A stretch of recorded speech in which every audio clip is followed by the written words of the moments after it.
attention, and bow. So this is the material we're working on in class in weeks 1, 2, and 3 for basic class. So let's start with the front kicks. Attention and bow, kicking stance, loud yell. So when I work on front kick, the warm-up I would do is like this. Let's break it into 3 steps. 1, pick your knee up and point it directly at the target. 2, kick out and back. 3, bring it back down. Do those 3 distinct steps. So let's do that together a few times. So 1, bring it up. 2, do the kick. 3, bring it down. Try again. 1, bring it up. 2, kick. 3, bring it down. Try again. 1, bring it up. 2, kick. 3, bring it down. Now I'm going to do it out of order. So just stick with me as I call it out. So 1, bring it up. Balance. 2, 2, 2, 3. Let's try again. 1, bring it up. 2, 2, 2, 2, 3. 1, bring it up. 2, 2, 2, 2, 2, 3. Now let's just do the whole thing on the count, which is called the front leg front kick. So when I count, your knee comes up, you kick. By the way, if I haven't mentioned it yet, you should curl your toes back.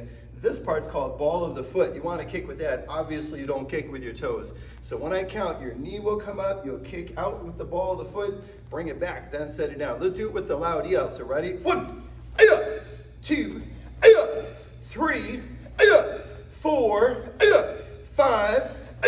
Let's try the other side. So let's warm this leg up. 1, bring it up. 2, kick. 3, bring it down. 1, bring it up. 2, kick. 3, bring it down. 1, bring it up. 2, kick. 3, bring it down. Out of order. 1, 2, 2, 2. Balance, balance. 3, 1, 2, 2, 2, 2, 2, 2, 2, 2, 2, 3. Okay, put the whole thing together on the count. Remember to curl your toes back. Ready? 1, 2, 3, 4, 5. You might want to pause the video and do maybe like 10 more with each leg. That's called front leg front kick. So let's switch legs. The other kick is called rear leg front kick. So real common sense, it's just the rear leg is going to do the kick. So same 3 steps. Bring your knee up, point it directly at the target, then kick, and then you got to set it back down in the back. So it's real similar, just different footwork. Now the rear leg gets more power. Front leg is usually for speed, super quick, but it doesn't reach as far, it's not as powerful. Rear leg's got longer reach and it's got more power, but you might see it coming because it's a little slower than front leg. So let's try rear leg front kick on the count. So it'll be knee up, then kick, sit down on the back with a loud yell. Ready? 1, 2, 3, 4, and 5. Jump switch your legs. Same thing on the other side. Ready? 1, rear leg front kick. 2, 3, 4, and 5. Attention now. I would pause the video, do 10 more rear leg front kicks with each leg as well, just to get more practice. Here's the hand skills. So attention and bow, horse riding stance, loud yell. We're learning what's called hand strike set this cycle. So here's the first few moves. We're going to work on for weeks 1, 2, and 3. Knife hand strike, reverse knife hand strike, and palm strike. So let's start with knife hand strike. Your hand's going to look like this. Fingers really tight together. Thumb supporting all those bones. It's going to start with your hand up by your ear, but it's actually turned facing away from your body. That way at the last moment, it can turn and snap. Imagine you're chopping and hitting the bad guy either in the base of the jaw or maybe even the side of the neck. Kind of like you've probably seen in old karate movies. So his hand comes up and it chops across just like this. Let's try it together. Ready? 1, knife hand strike. 2, 3, 4, 5. Let's try the other hand. Fingers tight, thumb tight. Start with it by your ear, but turned away from your body. That way, at the last moment, we can turn and snap. Ready? 1, 2, 3, 4, and 5. The second technique is reverse knife hand strike. So same hand position, fingers tight, thumb tight to support those bones. This time, reach across your face by your opposite ear, and it goes backwards. Now I'm chopping with this knife edge. Same targets, maybe the base of the jaw or the side of the neck, just like this going backwards. So ready? 1, going backwards. 2, reverse knife hand strike. 3, 4, and 5. Opposite hand, fingers tight, thumb tight, reach across by the opposite ear. It's going backwards, hitting with the blade edge. Ready? 1, reverse knife hand, 2, 3, 4, and 5. And the last technique is palm strike. So it starts at my hip, goes straight out in front. Now the important thing is curl your fingers and thumb back real good so they don't get caught on anything. Also keep your elbow a little bit bent. If you see this from the side, there's a little bit of a bend. Then I can push the palm heel, which is what I'm going to strike with. I can hit the target with that. If I straighten my elbows out, you can see that the fingers and the knuckles are going to hit the target first. So always keep your elbow just slightly bent as you do palm strike. Imagine the target going to the point of the chin or maybe the bridge of the nose. So it starts at the hip, goes straight ahead, just like this. Ready? 1, palm strike. 2, keep your elbow just a little bit bent. 3, 4, 5. Let's try that other side. Fingers tight, thumb tight, elbow slightly bent. Start at the hip. Ready? 1, 2, 3, 4, 5.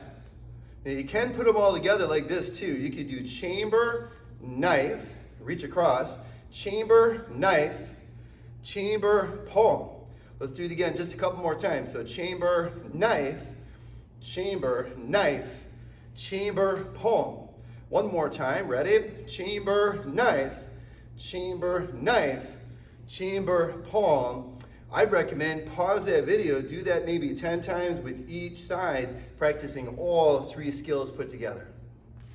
Attention about. So we have one more section to review is the self-defense skills. So we're practicing what are called active avoidance techniques. How can I get out of the way before I get grabbed? So I'm having Mr. Lemke be my attacker.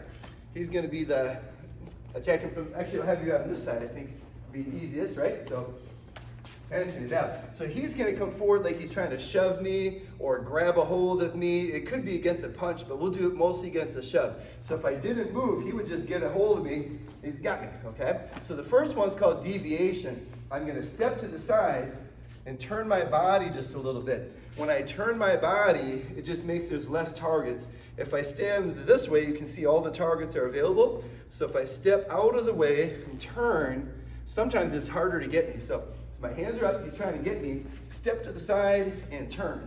Let's do it maybe 5 times, ready? 1, yep.